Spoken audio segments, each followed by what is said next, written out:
Nous, notre première année, en fait, elle est plutôt, c'est une année d'apprentissage, de découverte des techniques qui sont des techniques textiles qui prennent, enfin, chacune prend beaucoup de temps à être assimilée. Donc, il y a un travail dès le début où on va essayer de travailler sur les machines, de faire que les étudiants se sentent familiers avec des matériaux sous forme de fil, des matériaux sous forme de plaques, des matériaux à mouler, des choses comme ça. La première année, elle est vraiment une année d'expérimentation. Il y a 3 ateliers et 3 spécialités qui sont plus précisément abordées et qui demandent des savoir-faire techniques très spécifiques. On a l'atelier de tissage, la maille et puis la sérigraphie. La deuxième année est très intéressante parce qu'en fait, il y a un projet qui est fait avec une autre section, donc vraiment une expérience de transdisciplinarité. En troisième année, les étudiants vont avoir un projet qui est vraiment très personnel, qui peut aussi engager des collaborations, mais en tout cas qui va vers un champ d'application qui les intéresse.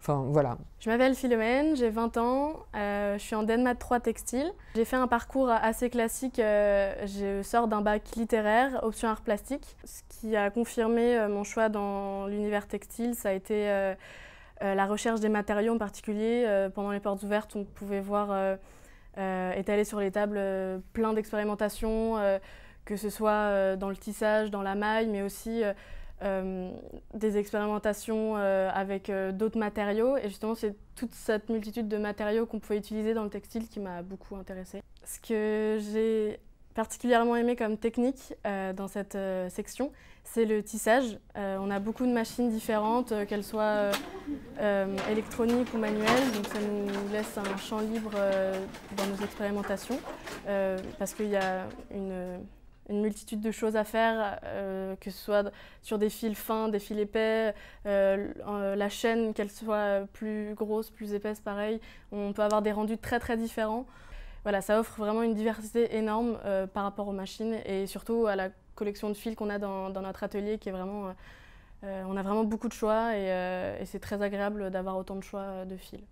Mon projet de diplôme de fin d'année, j'ai décidé de le travailler sur la sensibilité de l'aliment, sa forme, sa couleur et comment pouvoir créer des jeux avec les aliments. Donc j'ai décidé de créer à partir de légumes, à partir des formes et des couleurs et les motifs que peuvent évoquer ces légumes et ces fruits, des matériaux qui pourraient se rapprocher du textile.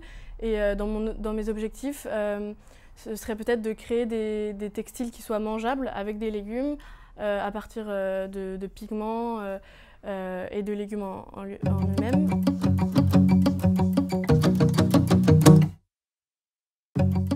Enfin, c'est une section qui est très colorée mode et tout. Pour autant, le textile n'est pas que envisagé dans la dimension de vêtements. D'ailleurs, on n'a pas d'atelier pour faire de la couture et tout. On s'intéresse vraiment au fil et au textile comme un matériau qui est vraiment vivant et notamment quand on tricote, les machines elles sont là pour mettre en forme le fil et lui donner une vie et on essaie vraiment de travailler avec le moins de préjugés possible en fait sur la matière et d'essayer vraiment d'ouvrir les champs.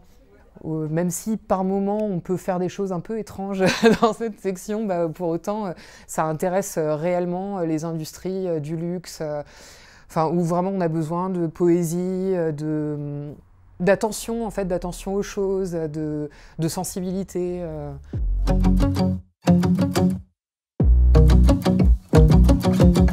Je suis enseignant en DSA mode innovation textile depuis maintenant 9 ans.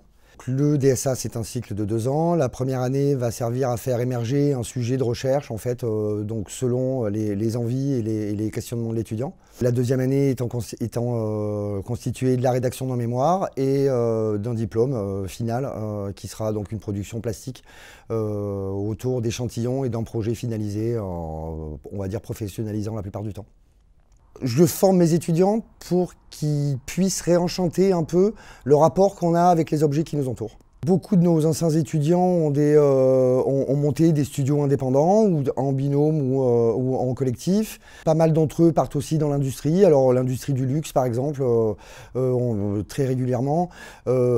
Certains ont plusieurs casquettes, donc ils ont à la fois un petit studio où ils développent des projets à eux et puis ils travaillent à mi-temps chez des plus grosses structures. On n'aime pas l'innovation pour l'innovation, mais on place l'innovation au centre, en tout cas de nos recherches, surtout si elles sont, on va dire, là pour accompagner un changement de société, notamment lié à la consommation. L'industrie du vêtement étant quand même une des industries les plus polluantes au monde, on est obligé de faire rentrer ça en fait dans nos questionnements.